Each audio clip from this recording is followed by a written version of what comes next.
स्थानीय खबरों के बाद अंतर्राष्ट्रीय खबरों को जानने के लिए चलेंगे नेशनल स्टूडियो।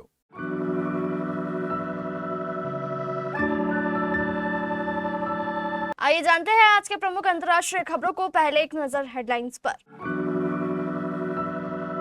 उधर ईरान पर हमला, इधर सीएनजी पर ₹2 बढ़ गए दाम।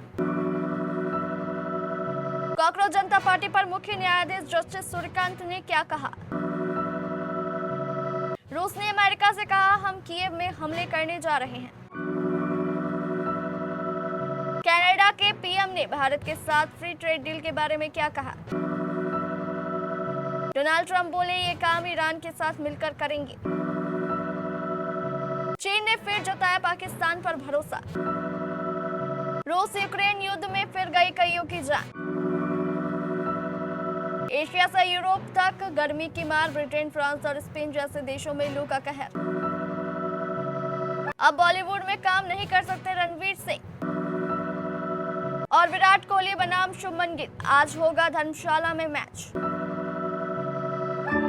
पेट्रोल डीजल के बाद अब सीएनजी भी महंगी हो गई है। मंगलवार सुबह दिल्ली एनसीआर में सीएनजी के दाम में ₹2 प्रति किलो की बढ़ोतरी हुई। इससे पहले शनिवार को ही सीएनजी के दाम में ₹1 प्रति किलो की बढ़ोतरी हुई थी। अब बढ़ोतरी के बाद दिल्ली में सीएनजी की कीमत ₹83.09 प्रति किलो हो गई है। सीएनजी के दाम में यह वृद्धि अमेरिका की ओर से ईरान पर हमले के बाद हुई है।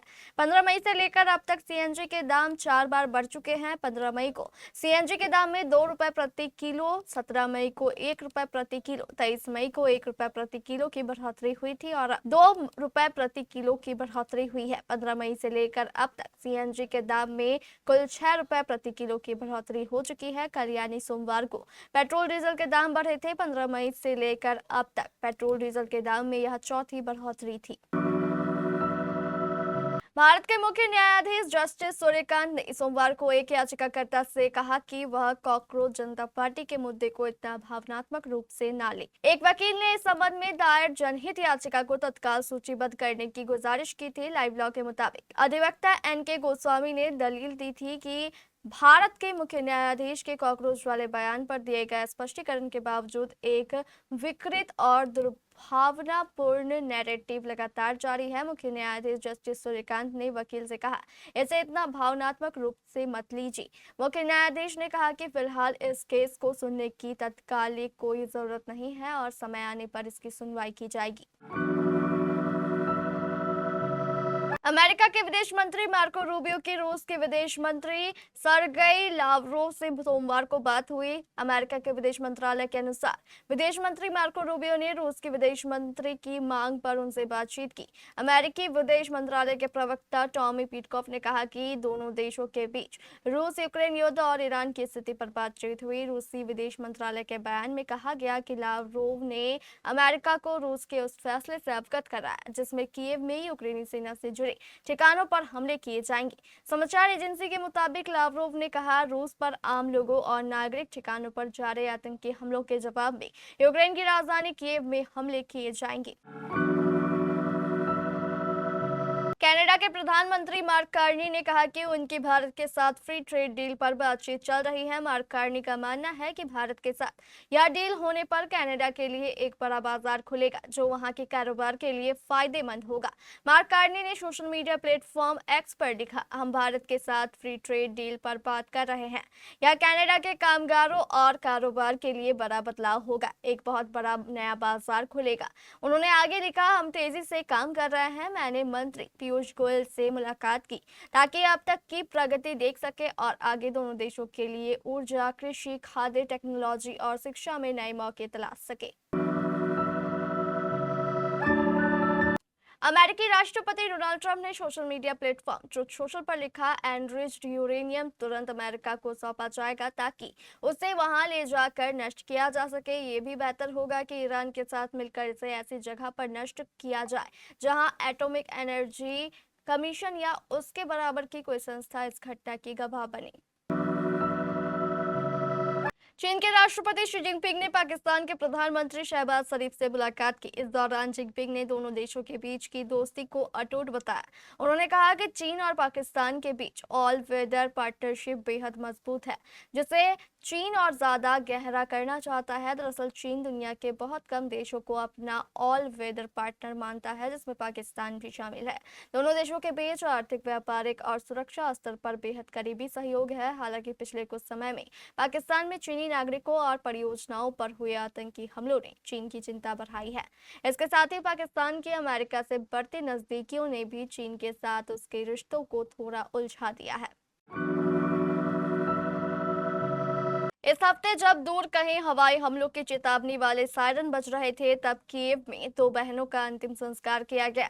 12 साल की लियोबावा और उसकी 17 साल की बहन वीरा उन 24 आम नागरिकों में शामिल थी जो इस महीने की शुरुआत में एक रूसी मिसाइल हमले में मारे गए थे। इस हमले ने उनके रिहायशी अपार्टमेंट ब्लॉक को मलबे में बदल दिया था। वे पहले ही मोर्चे पर लड़ रहे अपने पिता को खो चुकी थी।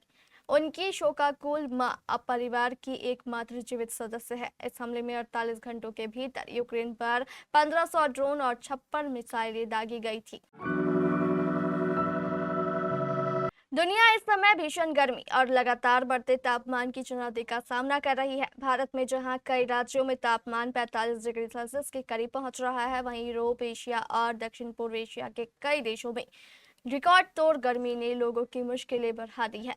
वैज्ञानिकों और मौसम विशेषज्ञों का कहना है कि अल नीनो और जलवायु परिवर्तन के कारण हीट वेव अब पहले से ज्यादा खतरनाक, लंबी और जल्दी आने लगी है। विशेषज्ञों के अनुसार जो गर्मी पहले जून जुलाई में देखने को मिलती थी, अब वह मई महीने में ही रिकॉर्ड तोड़ रही है। कई देशों में स्कूलों, खेल आयोजकों और सार्वजनिक गतिविधियों पर असर पड़ा है। कुछ जगहों पर मौतों और स्वास्थ्य संकट की घटनाएं भी देखने को सामने आई है। साल 2025 की सबसे बड़ी ब्लॉकबस्टर धुरंधर देने वाले रणवीर सिंह एक बड़े विवाद में फंस गए हैं। Federation of western India senior employees यानी FWICE ने जॉन 3 से उनके कथित तौर पर बाहर होने के मामले में उनके खिलाफ असहयोग निर्देश जारी किया है। इस घटना ने ऑनलाइन जगत में एक बड़ी बहस छेड़ दी है, जिसमें कई लोग यह सवाल उठा रहे हैं कि क्या यह एक्टर अब बॉलीवुड में काम करना जारी रख पाएंगे। FWICE का बैन असल में पूरे इंडस्ट्री के लिए एक असहयोग निर्देश होता है, ना कि कोई कानूनी रोक। इसका मतलब है कि इससे जुड़े कामगारों और दूसरे लोगों से कहा जाता है कि वे शूटिंग या प्रोडक्शन के दौरान उस एक्टर के साथ काम ना करें। चूंकि बॉलीवुड में फिल्म बनाने का काम काफी हद तक इन्हीं लोगों पर निर्भर करता है, इसलिए इस तरह के कदम से फिलहाल चल रहे काम और आने वाले प्रोजेक्ट्स में काफी रुकावट आ सकती है। IPL 2026 के 70 लीग मैचों के लंबे सफर के बाद अब टूर्नामेंट अपने सबसे रोमांचक मोड़ पर आ गया है।